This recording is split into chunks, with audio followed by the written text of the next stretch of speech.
Hey guys, today we'll be learning how to restore posts that have been deleted back on our Instagram profile or account. Start by opening your Instagram app. Once you have done that, click on your profile icon. When you click on your profile icon, you'll see a 3-bar menu option at the top right corner. Click on that.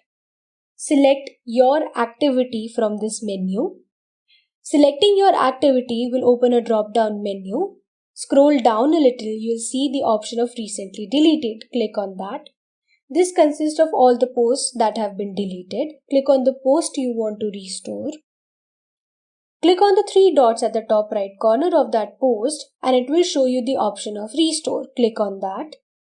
The Instagram will ask you to confirm your action, so click on restore again, and once you have done that, your post will be restored on your feed. All you need to do is refresh your account.